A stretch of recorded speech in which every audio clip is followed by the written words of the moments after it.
अस्सलाम वालेकुम। मैं आपको वेलकम करता हूँ the English made easy academy में। इससे पहले हमने मैथमेटिक्स के सेट्स के बारे में पढ़ा था और मैंने आपको ये होमवर्क दिया था। मुझे उम्मीद है कि आपने ये होमवर्क कर लिया होगा। इस होमवर्क में आपने क्या करना था, डी मॉर्गन लॉ को वेरीफाई करना था। डी मॉर्गन लॉ कैसे होता है वो हम अभी देखते हैं। डी मॉर्गन लॉ का फॉर्मूला जो है वो है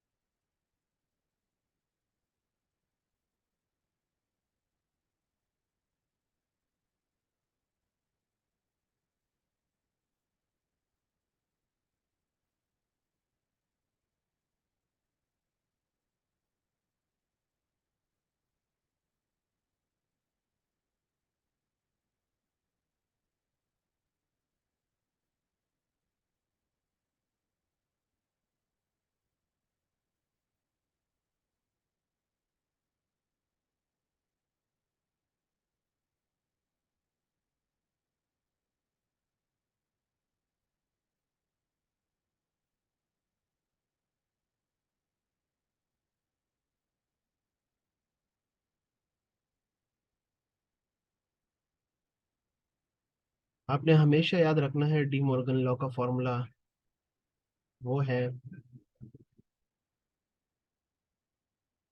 A union B dash.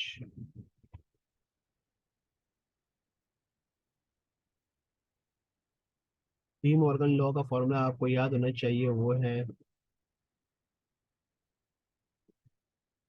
A union B dash equals to equals to A dash intersection B dash. ठीक है। अब इस डैश का क्या मतलब है? इस डैश का मतलब है कि आपने ए यूनियन बी को माइनस करना है किसके साथ? यू के साथ। तो सबसे पहले आप ए यूनियन बी निकालोगे तो A union B is equals to A union B. U का मैंने आपको मतलब बताया था कि इकट्ठे रहना, ठीक है, एज अ फैमिली मेंबर्स इकट्ठे रहना। तो आपने इसके क्या करना है, ए को पहले आपने लिखना है 1 2 3 4 6 12 सेट बंद, फिर उसके बाद आपने यूनियन, फिर उसके बाद 2 4 6 8। अब इनका यूनियन बनाना है जो इस सेट में है, लाइक ये टू और इस सेट में है, इसको हम एक मर्तबा लिखेंगे। जो सिर्फ इस सेट में है वो एक मर्तबा आ जाएगा, जो इस सेट में है वो एक मर्तबा आ जाएगा। मीन्स 1 2, टू यहाँ पर भी है, टू यहाँ पर भी है, तो एक मर्तबा लिखेंगे। वन यहाँ पर है, यहाँ पर नहीं है, तब भी आएगा, ठीक है। फिर उसके बाद 3 4 6 8 12। ये आपका आ गया ए यूनियन बी।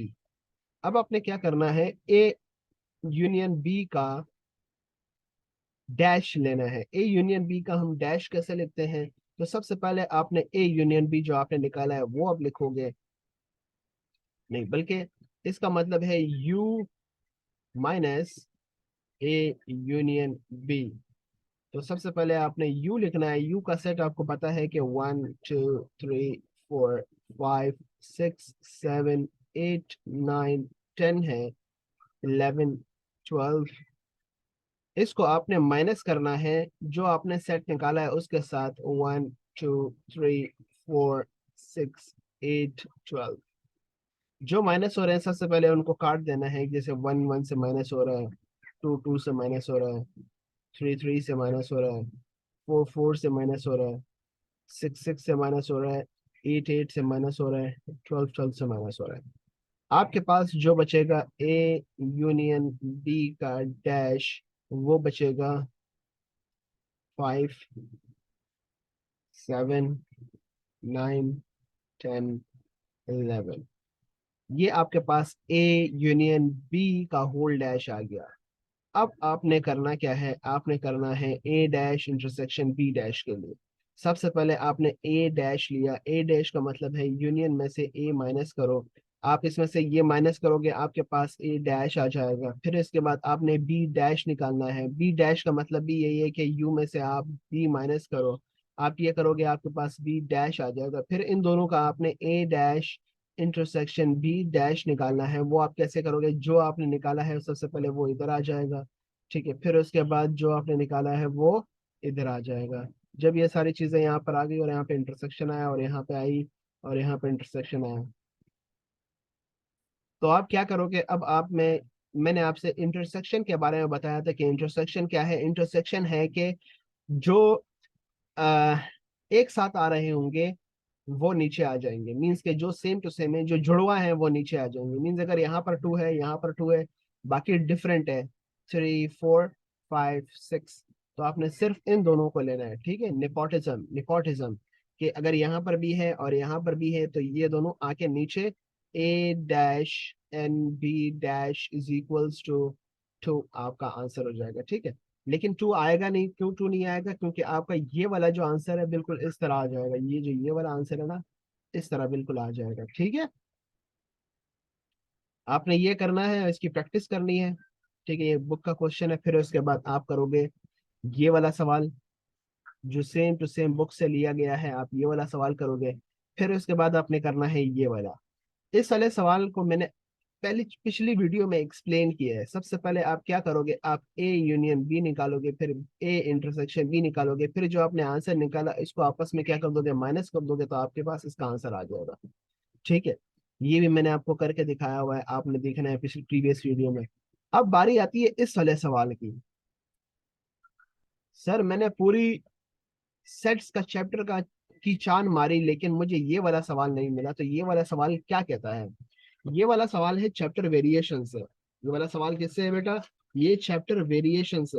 ये वाला सवाल आपका चैप्टर वेरिएशन से है। तो आइए सबसे पहले हम चैप्टर वेरिएशन पढ़ते हैं। वेरिएशन का मतलब क्या है? चैप्टर वेरिएशन में सबसे पहले आपके पास रेशो आता है। क्या आता है आपके पास सबसे पहले रेशो आता है। रेशो में वो क्या कहता है कि ratio is a composition of two quantities having same units. ये एक कंपोजिशन है दो क्वांटिटीज का जो सेम यूनिट है उनके पास। It is the relation between two quantities. अच्छा, ये कुछ ज्यादा ही वर्डिंग्स हो गई है, इसको ऐसे भी आपने मैथ्स में लिखना नहीं है, तो आप ये समझ लो कि सबसे पहले मैं कहता हूं कि आपके पास 5 बर्ड्स हैं, ठीक है। कितने बर्ड्स हैं? 5 बर्ड्स हैं। दो शाख पर बैठी हुई हैं, ठीक है, और दो जो है, 3 जो है वो उड़ रही है, ठीक है। तो बर्ड्स कितनी हुई? 1 2 3 4 5, ठीक है। अब मैं आपसे कहता हूँ कि बैठी हुई कितनी है? तो आप कहते हो सर बैठी हुई है 2/5, 2/5, सही है, 2/5। और उड़ी कितनी है? उड़ कितनी रही है? तो आप कहोगे सर 3/5। तो इसका मतलब ये हुआ कि 3 उड़ रही है, 5 में से 2 उड़ रही है, 2 बैठी हुई है 5 में से, ठीक है। सर अब इसको करते कैसे हैं, सॉल्व कैसे करते हैं? इसका यही मतलब है कि आप इसको इससे मल्टीप्लाई कर दो, इसको इससे मल्टीप्लाई कर दो। 2 × 5 इज इक्वल टू 3 × 5, 5 2 * 10, 3 5 = 15। अब क्या होता है सर? अब ये होता है कि हम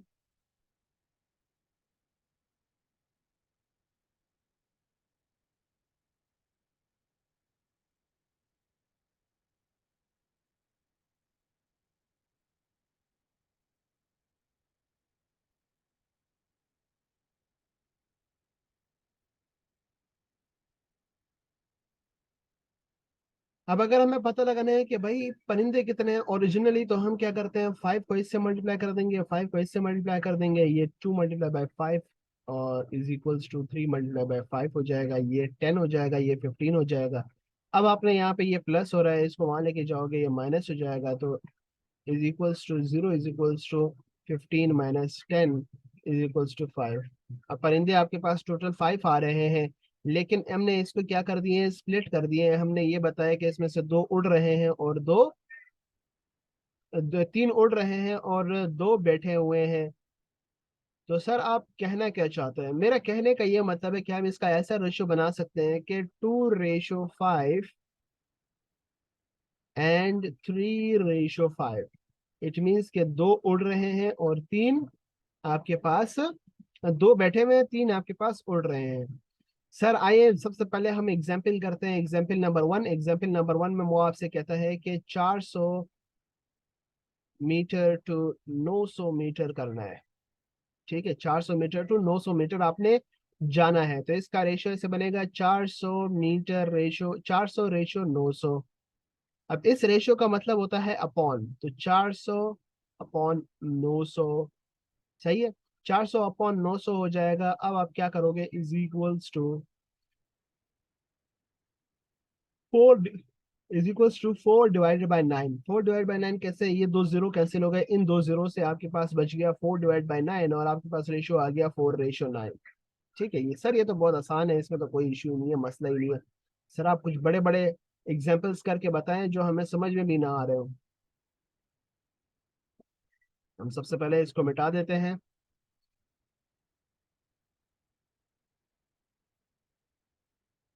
अच्छा, आए सबसे पहले हम दूसरा एग्जाम्पल करते हैं। एक आपको पास दिया हुआ है 700 ग्राम, जो 2 kg आपको ये दिया हुआ है। सबसे पहले आप या तो कन्वर्ट कर दोगे ग्राम को केजी में, ठीक है, या फिर आप कन्वर्ट कर दोगे केजी को ग्राम में।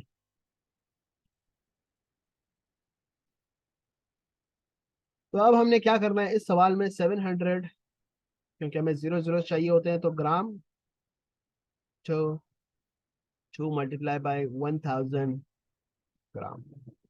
आपके पास आ जाएगा 700 ग्राम टू 2000 ग्राम। तो 700 बरेशो है 2000, तो 700 डिवाइडेड बाई 2000, जीरो से जीरो कैंसिल, तो 7 डिवाइड बाई 20 आपके पास आंसर आ जाएगा, जो कि बनेगा 7:20। ठीक है, गॉट इट, समझ आ गई। Now we will be moving to further examples, which is example number 3, जिसमें आपको रेशियो दिया हुआ है 30 सेकेंड्स का और आपको टाइम दिया हुआ है 2 मिनट्स का। ठीक है, रेशियो मीन्स वही, आपको टाइम एक 30 सेकेंड्स में दिया हुआ है, एक 2 सेकेंड्स में, 2 मिनट्स में दिया हुआ है। आपने इस 2 मिनट्स को 60 से मल्टीप्लाई करके इसको कन्वर्ट करना पड़ेगा, तो 120 में सेकेंड्स हो जाएंगे ये। तो आप ये करोगे कि 30:120, 30 ऊपर 120 नीचे, जीरो से जीरो कैंसिल, 3 ऊपर 12 नीचे। अब 3 1 3, 3 4 12 आ जाएगा, तो is equals to 1/4 is equals to 1:4। ये हो जाएगा आपका। ठीक है, समझ में आई।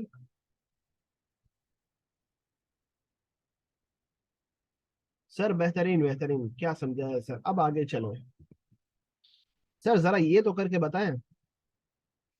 अच्छा, सबसे पहले हम यहाँ पे कह रहे हैं कि फाइंड द वैल्यू, जो सबसे ज्यादा इंपॉर्टेंट क्वेश्चन है जो आपके सवाल में आते हैं, उसमें आपसे क्या कहा जाएगा, आप सबसे पहले मुझे फाइंड करके बताएं वैल्यू। वैल्यू, अरे भाई किस चीज की वैल्यू चाहिए पहले ये तो बताओ।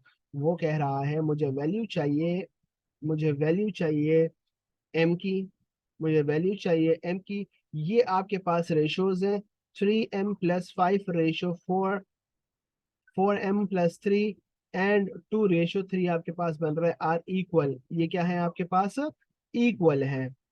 मीन्स आपसे ये वो कहना चाह रहा है कि सर आप जरा मुखातिब हो जाए इस तरफ, वो ये है कि मैं आपसे ये कहना चाहता हूँ कि मैंने आपको एक दिया हुआ है 3m+5 रेशो 4m+3, एंड मैं आपको ये बताना चाहता हूँ कि 2:3 इनके बराबर है। तो इसका मतलब क्या हुआ कि 3m+5 जब आप लिखते हो डिवाइडेड बाय रेशियो का मतलब होता है डिवाइड करना, 4m+3 करते हो, आपसे कहता है कि एंड, इसका मतलब क्या होगा, एंड 2:3 आ रहा है। ठीक है, ये बराबर है 2:3 के। सही है सर। अब आप क्या करते हो, इसको इससे मल्टीप्लाई कर दोगे और इसको इससे मल्टीप्लाई कर दोगे, तो 3 मल्टीप्लाई हो जाएगा 3m+5 से, एंड 2 मल्टीप्लाई हो जाएगा 4m+3 से। अब इसको फर्दर सॉल्व करेंगे, फर्दर क्या सॉल्व करेंगे, इसको इससे मल्टीप्लाई कर देंगे, फिर इसको इससे मल्टीप्लाई कर देंगे, इसको इससे मल्टीप्लाई करेंगे, फिर इसको इससे मल्टीप्लाई कर देंगे। तो 3 3 9m, 3 3 9m, 9m+5 3 15 बराबर है 2 4 8m +2 3 6। अब जो यहाँ पे प्लस हो रहे हैं वो इस तरफ आके क्या हो जाएंगे, माइनस हो जाएंगे। मीन्स के m के बराबर आ जाएंगे, 9m - 8m is equals to ये उस तरफ चला जाएगा, 6 - 15 हो जाएगा। आप 9 में से 8 निकालोगे तो आपके पास m बच जाएगा, और 6 में से आप 15 निकालोगे आपके पास -9 आ जाएगा। ये आपके पास m का आंसर आ जाएगा। दस the required value of m is this. ठीक है। अब इसको वेरीफाई कैसे करते हैं सर, जरा वेरीफाई करके बताएं। वेरिफिकेशन बहुत आसान है। आप यहाँ पे m की जगह पे क्या रखोगे, यहाँ पे m की जगह पे आप रख दोगे ये ये m -9 रख दोगे, आपके पास आपका आंसर आ जाएगा। आंसर क्या आएगा, आंसर बिल्कुल, आंसर बिल्कुल ये वाला आ जाएगा। जैसे ये नहीं है, ये वाला आपके पास आंसर आ जाएगा। ठीक है। Are we clear? अब आपने करना है example number this for your homework. इसमें वो आपसे क्या कह रहा है कि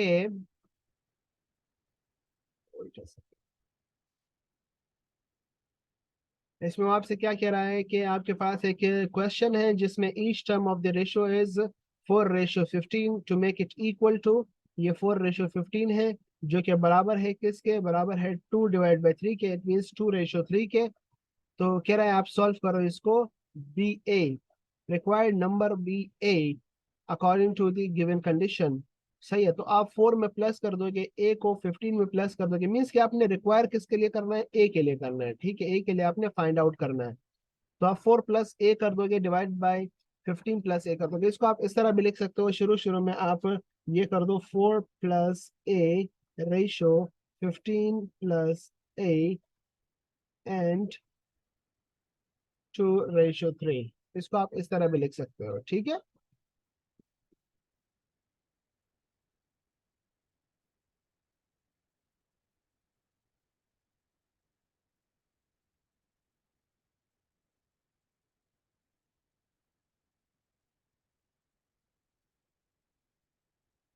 इसको आप इस तरह भी लिख सकते हो। फिर उसके बाद आप इसको कन्वर्ट कर दोगे किस तरह, इस तरह आप लिख दोगे। ठीक है। बुक से नहीं देखना, आपने क्या करना है, खुद से एक बारी सॉल्व करना है इससे।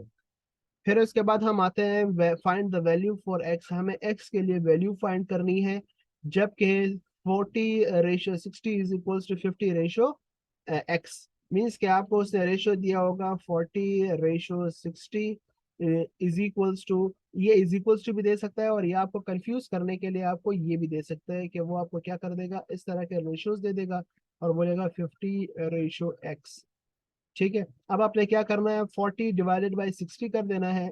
इस रेशियो को चेंज कर देंगे आप इज इक्वल्स टू में, और 50/x कर लोगे। x जाके उससे मल्टीप्लाई हो जाएगा, 60 इससे मल्टीप्लाई हो जाएगा, तो x × 40 इज इक्वल्स टू 50 × 60।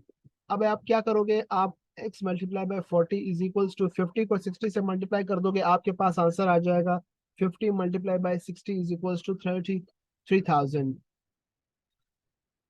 आपके पास 3000 आंसर आ जाएगा। फिर उसके बाद आपने क्या करना है, यहाँ पे जो ये 40 इस x के साथ मल्टीप्लाई हो रहा है, ये नीचे आके डिवाइड हो जाएगा, तो x इज इक्वल्स टू 3000/40। तो x इज इक्वल्स टू 3000/40, आपके पास 75 आंसर आ जाएगा।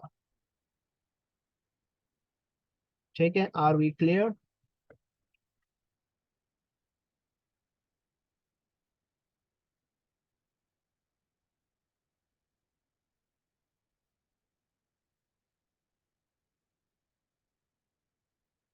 तो आइए अब हम ये वाला सवाल करते हैं। इस सवाल में वो आप हमसे क्या कहना चाह रहा है।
हाँ सर,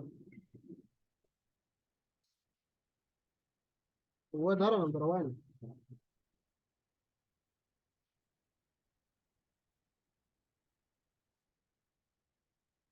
अच्छा, इस सवाल में अगर इस तरह का आपको कोई सवाल दे दिया जाए तो आपने बिल्कुल भी कंफ्यूज नहीं होना है, क्योंकि अब उसने यहाँ पर क्या किया हुआ है, उसने यहाँ पर आपको कॉमा दे दिया है। तो सर इस कॉमे का क्या मतलब है? इसका मतलब ये है कि ये है आपके पास 2x - 3y ratio 5x + y। ठीक है। फिर इसके बाद इज इक्वल्स टू का मतलब होता है 4 रेशो, फिर इसके बाद 3/16। अब क्या हो जाएगा? 2x - 3y divided by 5x + y is equals to 3/16। आप इसको इससे मल्टीप्लाई कर दोगे, इसको इससे मल्टीप्लाई कर दोगे, इसका आपका आंसर आ जाएगा 2x - 3y is equals to 16 5x - + y। ये थ्री इसके साथ भी एक बार मल्टीप्लाई होगा और इसके साथ भी एक बार मल्टीप्लाई होगा। आपने माइनस का साइन यहाँ पे जरूर याद रखना है, जहन में रखना है, ख्याल रखना है। यहाँ पे 16 इसके साथ भी मल्टीप्लाई होगा और इसके साथ भी मल्टीप्लाई होगा। आपने ये सब करके मुझे इसकी पिक्चर की सोल्यूशन भेजनी है। ठीक है, फिर उसके बाद हम पढ़ेंगे इससे फर्दर वाले सवाल जो उम्मीद है कि आ सकते हैं। इसके बाद फिर हम मैट्रिसेस स्टार्ट कर लेंगे, तो मैट्रिसेस खत्म करने के बाद हमारे 3 चैप्टर हैंड ओवर हो जाएंगे। फिर इसके बाद हम आगे फर्दर देखेंगे कि क्या करना है। आज के लिए इतना ही। Thank you so much. अल्लाह हाफिज। अपना ख्याल रखिएगा, मुझे दुआओं में याद रखिएगा। वस्सलाम।